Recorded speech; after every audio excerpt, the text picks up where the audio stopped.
All right, so before we pull this engine out, there's a few things that I want to talk about. Reference guide. I'm going to do a video, I think, on the important reference guides for XK120 restoration. This is obviously one of the most important ones.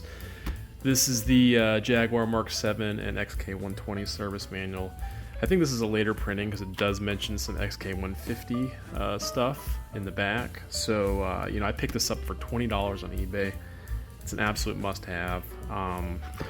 Broken down into multiple sections based on the different systems. For the engine removal, you want to look at part B. Somewhere in here, yeah, this area, page B24. There's a sequence, a workflow for removing all the components to remove the engine that are in the way, such as the radiator, the dynamo, the carburetors, all the wire connections to the motor starter. So you'll want to look through this, and you don't have to follow necessarily step by step, but there are some things that make sense to take out first. So definitely get one of these. Absolute must-have. All right, so let's talk a little more about the engine removal preparation process, detailed in the book I just showed you. So anyway, the recommendation here is to start with the radiator, and I've done a lot of this already. Just a few little things I gotta finish up, but the first thing that's recommended to be removed is the radiator, which obviously sits right here, sits on these two brackets right here, and so that's extracted in like an upward motion. You have to be careful to clear the fan, and I think you can rotate the fan, if I remember, to get it into the right position to be able to slide that out. So that's first. Once you get the radiator out, you want to focus on the dynamo or the generator, or I think dynamo is the correct term. So that sits on this bracket, and this bracket rotates. So when you get these brackets loose, you can put the dynamo in a position to where you can get the main belt off, and then the dynamo just easily slips out off that bracket. Right, so after you get that out, to take the carburetors off. 28H6 carburetors sit right here on the manifold. I tend to leave the manifold on and then get the manifold off once I have it on the engine stand. Obviously, you have to disconnect the two air intakes. Not all the fixed head coupes have the intake actually in this fender. Some of them just have the air cleaners sitting right on the carburetor. Mine runs through the fender. Let's see, after you do that, really the sequence isn't super critical at this point, but on the exhaust camshaft, you got to make sure you take the tachometer off. That sits back here on the back of this camshaft cover, screws right in the back into the camshaft, so that's going to come out. The torque arm bracket, which I actually didn't have in mine.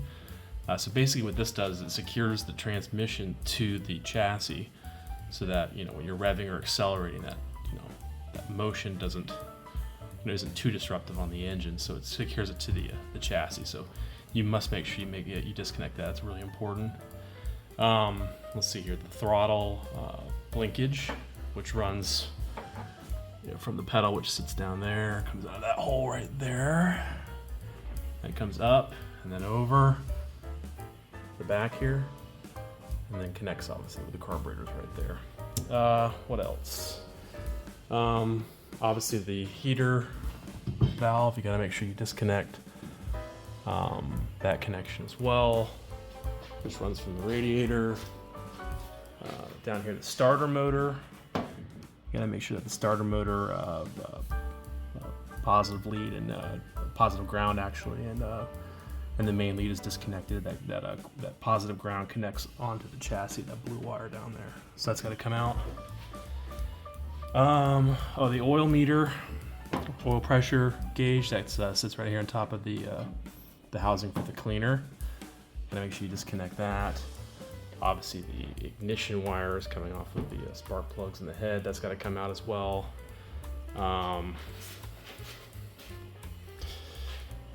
Inside here in the transmission, obviously you got to take the shifter lever off, which don't forget to do that or you'll hit the bulkhead when you're pulling it out. And then the propeller shaft, which I haven't taken that off yet. So the big challenge here for me is the exhaust, which I'm currently tackling getting that off. So obviously that has to come off at these flanges, and these nuts are a nightmare. So we'll get into more detail about that. Let's see what else. The mounts, obviously. So there's 3 mounts on the XK120, I believe. I think there's 4 on the 150 and the 140, but don't quote me on that. So you know, these mounts sit on these like donut mounts down. The engine sits in these donut mounts down here. Let's see. There's one right there. Kind of hard to see. Yeah, right there. Right. So there's one, and then there's the other one down there. Yeah, right there. And so in the later engines, they changed the configuration. It used to be a bar that runs kind of over the front of the block. Wasn't a good design. It was susceptible to sagging over time. The third mount is back on the transmission side. I'll have to confirm that there is 3, but I'm pretty sure that there is. But anyway, that's the gist of the process of prepping the engine removal. You know, any electrical connections obviously have to come off, anything like that. So you know, just be diligent, find yourself a good checklist, go step by step, you know, and when you're pulling the engine out, you know, go slow, you know, make sure there isn't anything that's still connected, you know, that it'll be obvious, it'll be very obvious. So it's just, you know, just take it slow. That's my recommendation. So I'm having an issue with these studs coming through these flange here, and so what I'm gonna try to do is, there's not enough room with my hand to get in there as it is. I need a lot more torque to get those off. I'm gonna lift the car up. I'm gonna take off these splash panels back here, see if I can get some better access. So I'll take the tire off, take off those access panels or splash panels, and then see if I get better access to these nuts here on these studs on the manifold.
Let's have a look in here. So you can see the panels I was talking about removing, which I think will give us better access to the manifold.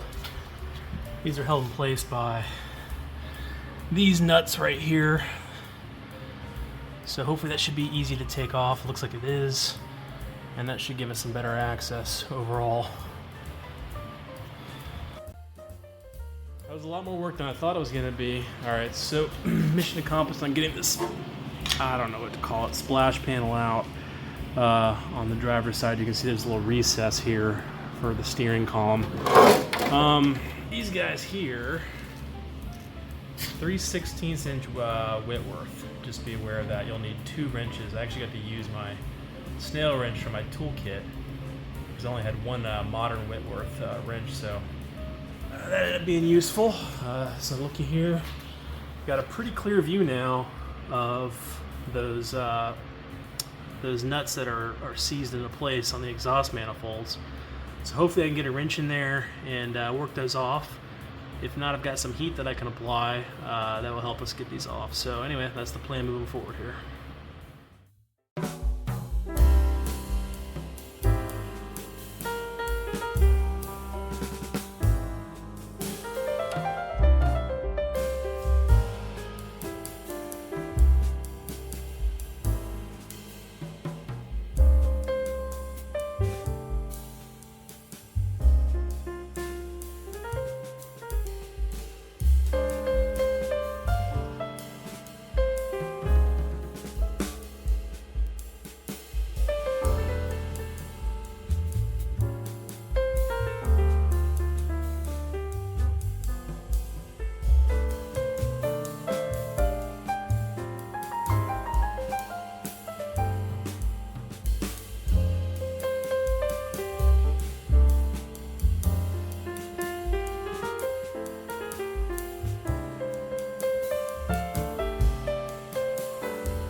I did forget one last thing, and this is why it's so important you do a final checklist before you pull an engine out. So the clutch linkage, what you're looking at here is how the lever for where the pedal sits comes across, and it sits on this spring right here, or the spring holds it in place rather. There's a cotter pin that you pull out, and that spring loosens up, and then this is the linkage connection which pulls the fork. You have to disconnect that as well, so that connects down to this piece right here. So you disconnect that, and then this pulls right out. There's just a little bushing in there in that housing, the bell housing. That's not actually doing anything with the transmission. It's just a pivot point for the clutch linkage. This is where the clutch actually engages here. So anyway, important. Gotta take that out. Alright, so I was wrong before. There's actually two mounts on the transmission. One right here, and one back here.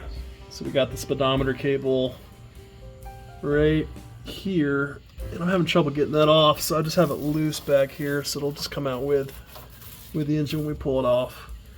And then up here, the propeller shaft is disconnected at the back of the transmission, so we are ready to pull this out.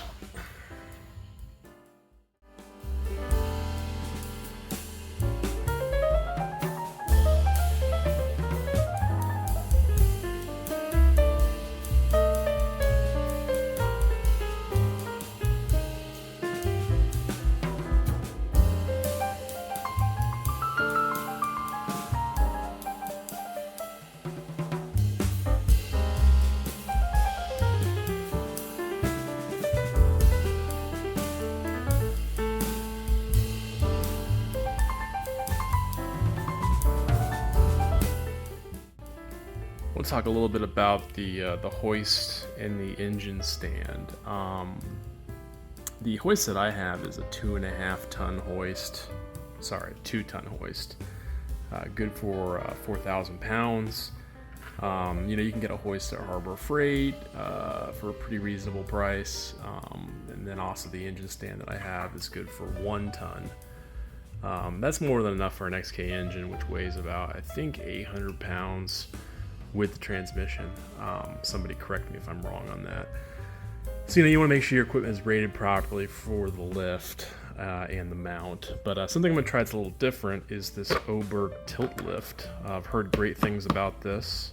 When you're pulling the engine out, you obviously want to tilt it at an angle, kind of like it's shown here in this picture, to clear the bulkhead, and then pull it out so that it doesn't make contact with the transmission in the back of the bulkhead. So this just mounts to the engine head with these brackets here, and then as far as tilting it, you just stick a socket wrench in here, and you can adjust the angle to your desired pitch to pull it out and not damage the car body. So we're gonna give this a try, see how it works. Like I said, heard great things, and hopefully it makes the process easy.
All right, we got the engine out.